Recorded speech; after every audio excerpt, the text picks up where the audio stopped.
Chapter 12. The Virtue of Temperance, as practiced by the Most Holy Mary. In regard to good and evil, man possesses two tendencies, namely, that of striving after the good and of repelling the evil. The latter is regulated by fortitude, which, as already demonstrated, serves to strengthen the will against the immoderate exercise of the irascible faculties, and inspires it with bold daring rather to suffer all possible afflictions of the senses than to desist from the attainment of the good. The other tendency, founded on the concupiscible faculties, is regulated by temperance, and this is the last and the least of the cardinal virtues. For the good which it procures is not so universal as that attained by the practice of other virtues, since temperance directly is concerned only with the particular advantage of its possessor. The doctors and teachers treat of temperance in another aspect, namely, insofar as it can regulate the action of all the natural appetites of man. In this respect, temperance is a general and universal virtue, which comprises within its scope the proper exercise of all the virtues according to reason. We do not at present speak of this general virtue of temperance, but only of that temperance which serves to regulate the concupiscence of touch and other pleasurable concupiscences indirectly related to the touch, but not presenting such powerful attractions as the concupiscence of the flesh. In this regard, temperance holds the last place among the virtues, its aim being less noble than that of others. Yet in other regards it may be said to have greater excellence, namely, in as far as it preserves man from viler and more contemptible transgressions, namely, from the immoderate indulgence of those pleasures which are common to men and the irrational brutes. Referring to this, David says that man has become like unto the beast, allowing himself to be carried away by the pleasures of the senses.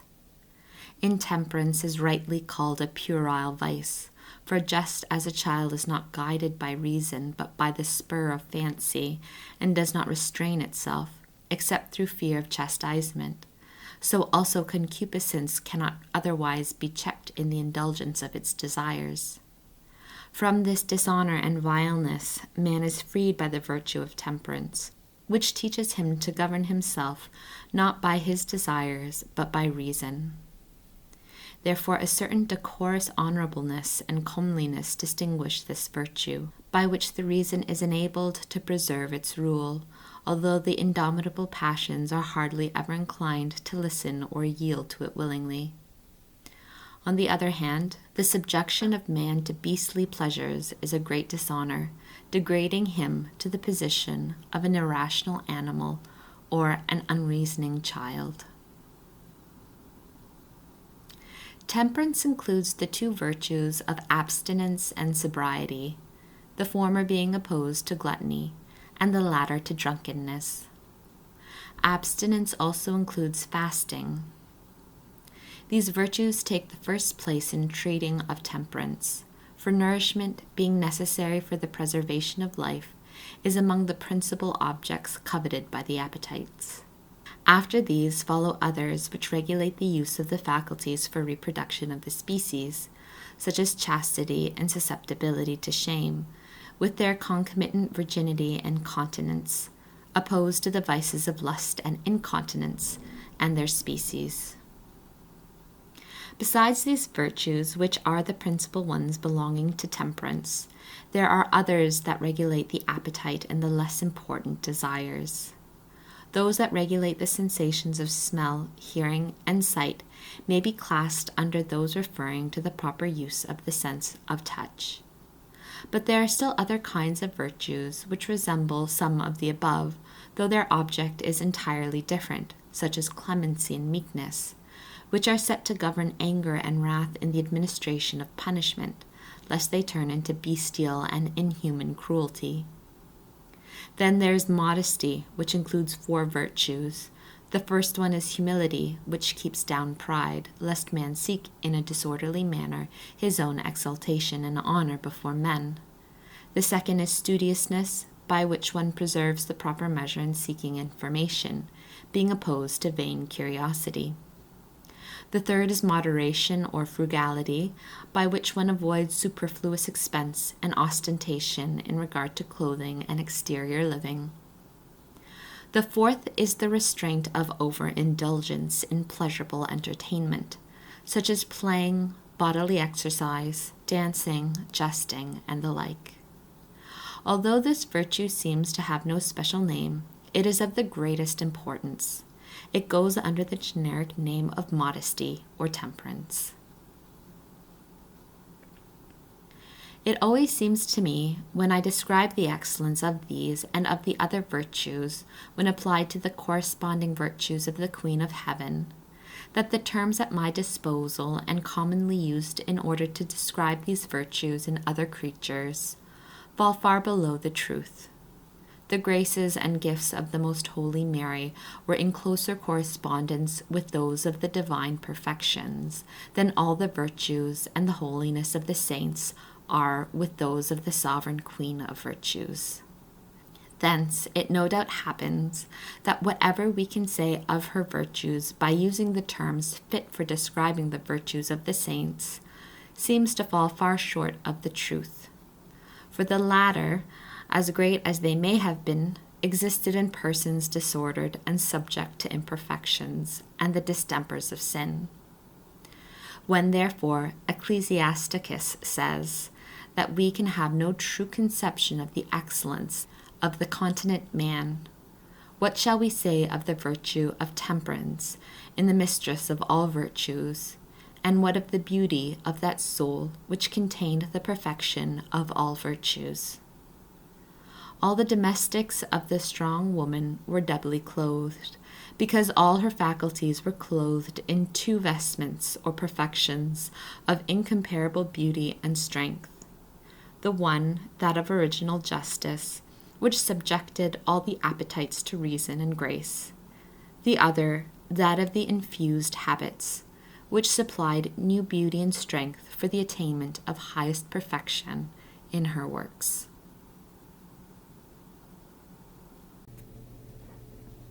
All the saints that have signalized themselves in the beauty of temperance obtained the full conquest over the indomitable concupiscences by subjecting them in such a manner to the rule of reason as not to allow their desires to reach out after anything that might afterwards occasion them sorrow for having desired it. They advanced so far that they denied themselves all indulgence in those concupiscences which could be withdrawn without destroying human nature. Nevertheless, in all these exercises of the virtue of temperance, they felt a certain opposition within themselves, which retarded the perfect ascent of the will, or at least a certain resistance preventing them from reaching the plenitude of perfection in their actions. They complained with the apostle of the unhappy burden of this body of sin.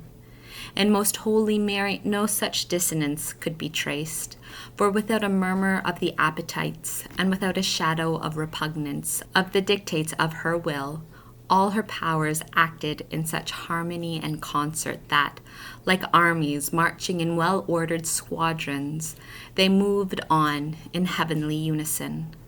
As she had no rebellious passions to overcome, she exercised such great temperance in all her actions that not even the suggestion of disorder ever entered her mind.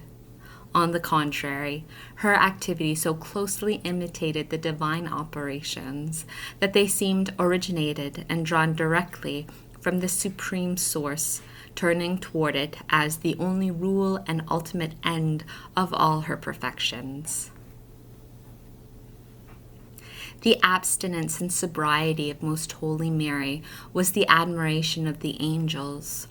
For though being the queen of all creation and experiencing the natural affections of hunger and thirst, she never sought after the delicacies that would have suited her high estate, nor ever indulged in nourishment merely for the sake of the pleasures of taste, but only in order to supply her natural wants.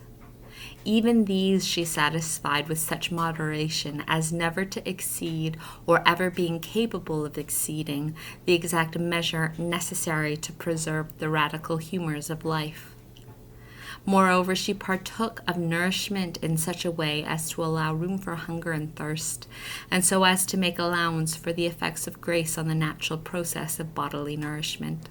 She never experienced the changes of corruption arising from superfluous eating or drinking, nor did her needs in this regard grow greater on one day than on others, nor was she more subject to these changes on account of the want of food. For if at any time she detracted from the food necessary to keep up the natural warmth, she was supplemented in her activity by divine grace, in which the creature lives, not in bread alone. The Lord could have sustained her without food or drink, but he did not do it, for it was not right that she should lose the merit of virtuously using these things, thus affording us the benefit of her example and merits. As to the kind of food and the time in which she partook of it, we will mention these circumstances in different parts of this history. Part 2, 196, 424, 898. Of her own choice, she never ate meat, nor did she eat more than once a day, except when she lived with her husband Joseph, or when she accompanied her most holy son in his travels. For in such circumstances, in order to conform herself to others, she imitated the mode of living followed by the Lord, although at all times she was wonderful in her temperance.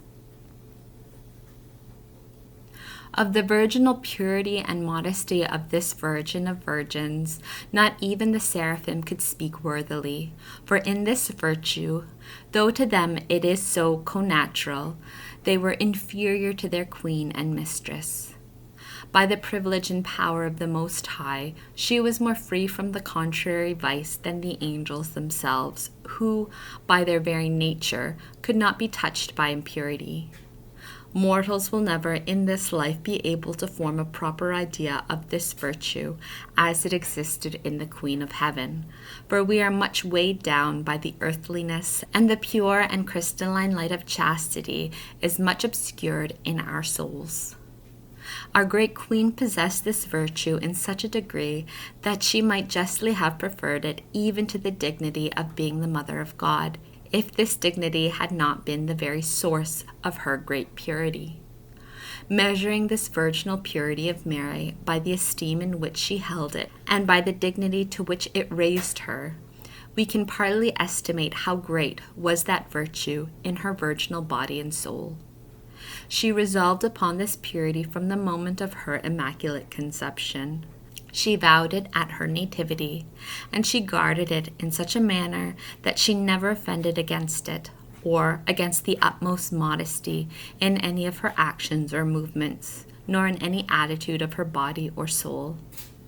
Accordingly, she never spoke to any man except at the command of God, nor did she ever look into the face of a man, and not even in the face of a woman, and this not on account of any danger to her, but for the sake of gaining merit, and for our example, and in order to exercise the superabundance of her heavenly prudence, wisdom, and charity.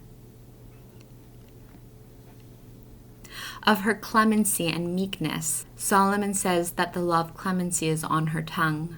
She never moved it except in order to let flow the grace poured out on her lips. Meekness regulates wrath, and clemency moderates punishment. There was no anger in our most mild queen, nor did she use the faculty of it except, as we have said before, in order to lend fortitude to her activity against sin and the devil or the like.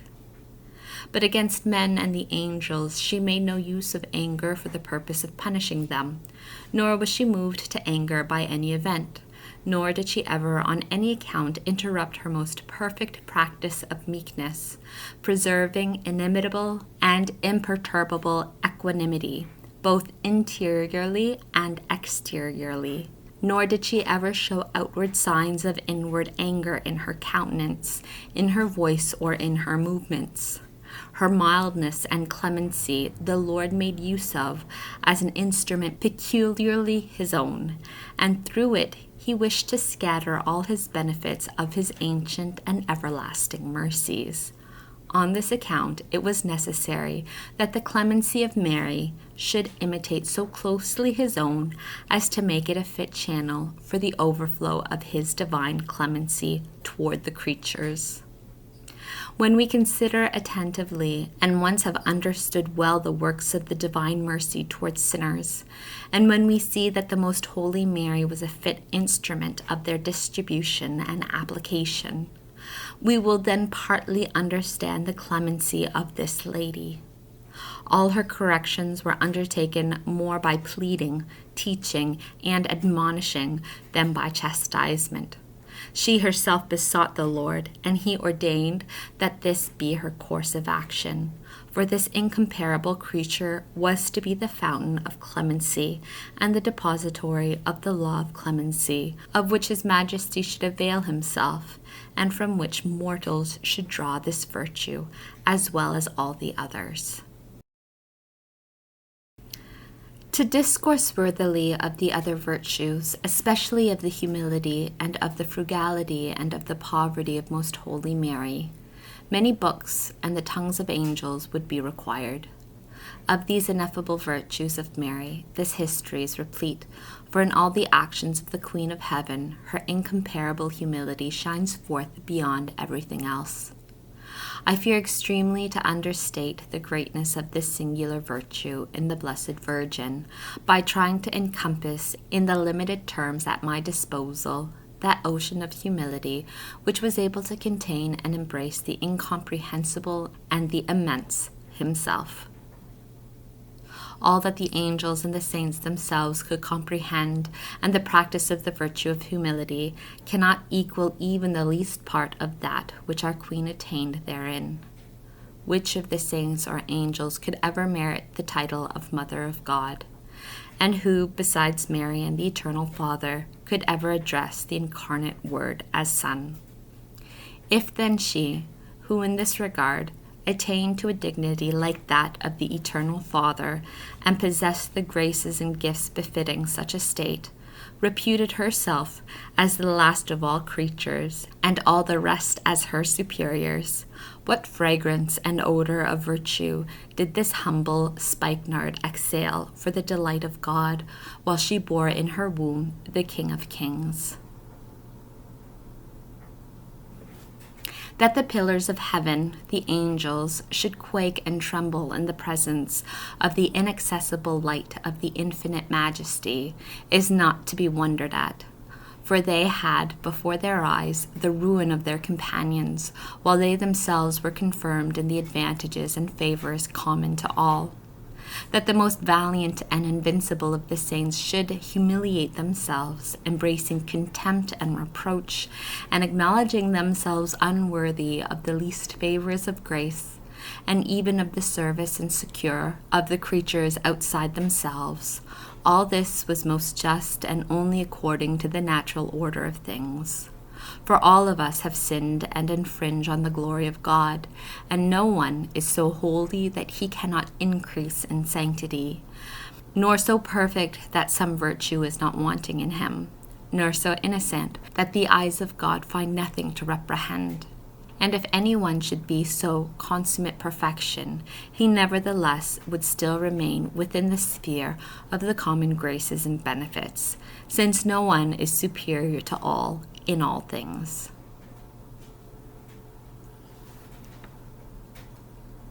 But just on this account, the humility of the most pure Mary was without example and without equal. For though she was the dawn of grace, the pure beginning of all creatures, the superior over them all, the prodigy of the divine perfections, the center of his love, the sphere of the omnipotence of God, who called God her Son, and was called by him his mother, she nevertheless humbled herself to the lowest place in all creation. She who enjoyed the highest position exulted above all the works of God, so that no higher position was left for a mere creature, humiliated herself so far as to judge herself unworthy of the least estimation, distinction, or honor, not even of such as would befit the most insignificant of the rational creatures. Not only did she deem herself unworthy of the dignity of being the mother of God and of all the graces connected therewith, but she did not esteem herself deserving of the air she breathed, of the support the earth gave to her footsteps, of the sustenance derived from it, or of any service or kindness at the hands of creatures. Of all things she considered herself unworthy, and she gave thanks for all, as if she were really so undeserving. In order to say all in a few words, that a creature should not seek the honor which does not belong to it, or which for some reason it does not merit, is not such a great humility, although the Most High, in his infinite kindness, accepts it and considers himself under obligation to one who practices it in that way. But she, most admirably exceeding all this, while deserving all exaltation and majesty, humiliated herself more than all other creatures, and sought neither honor nor exaltation. Thus Mary, holding worthily the dignity of Mother of God, annihilated herself, and by this very humility deserved anew and in justice to be raised to the dominion and sovereignty of all creation. In proportion to this incomparable humility, Most Holy Mary possessed also all the other virtues which belong to modesty. The desire of knowing more than is necessary ordinarily arises from the want of humility and charity.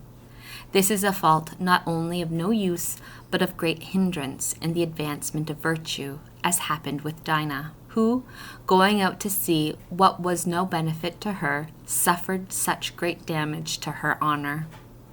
From the same root of proud presumption usually also springs superfluous ostentation and finery in outward dress, and also the disorderly behavior in gesture and carriage, which serves sensuality and vanity, testifying to the levity of the heart according to the saying of Ecclesiasticus.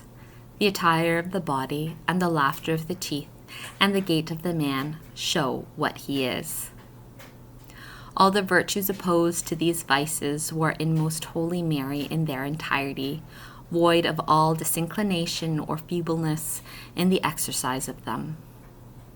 They were like companions of her profound humility, charity, and purity that revealed the certain tokens of a nature more heavenly than earthly.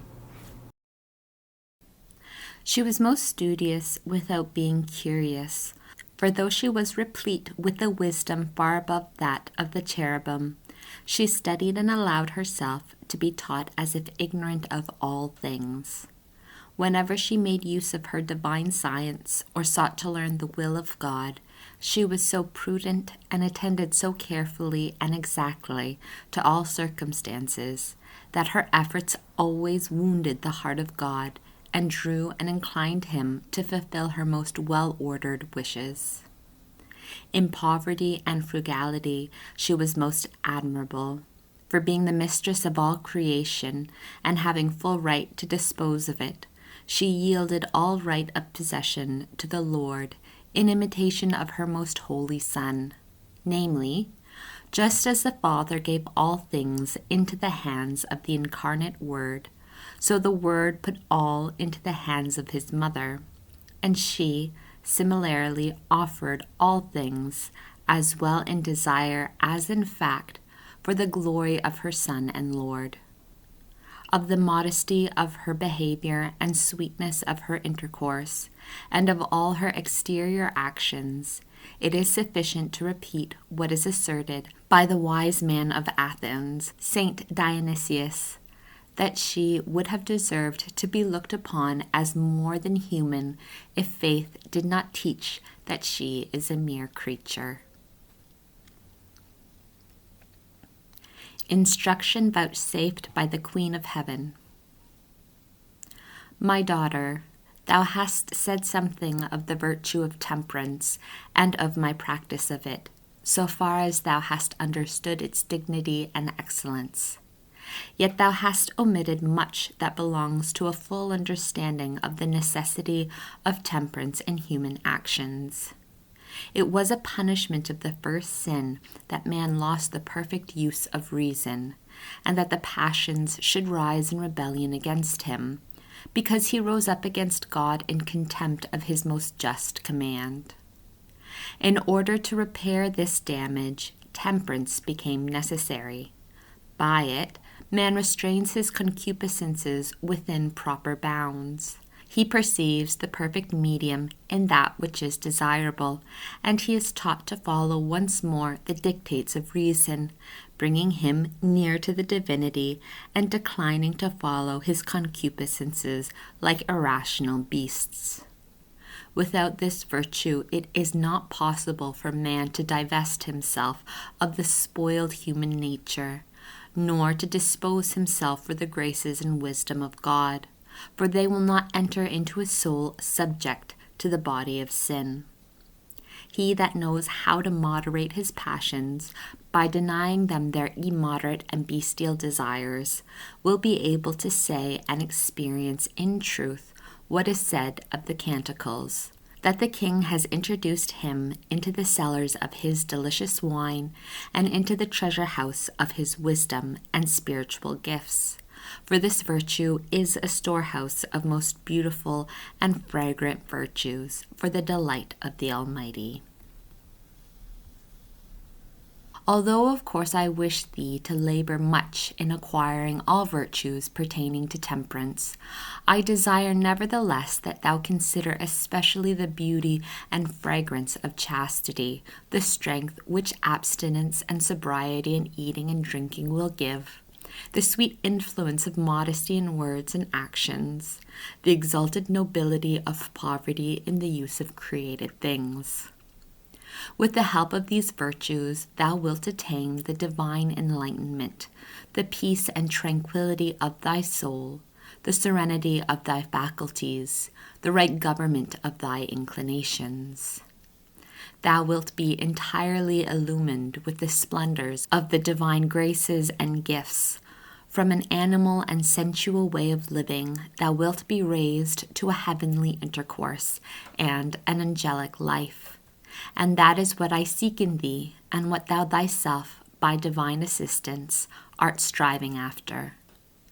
Be careful, therefore, my dearest, and watch for the divine light in all thy actions, and let not any of thy powers be induced to activity merely by pleasure and inclination, but always act according to reason, and for the glory of the Most High, in all things necessary for the conduct of thy life, in eating, in sleeping, in dressing, in speaking, in hearing, in desiring, in correcting, in commanding, in speaking.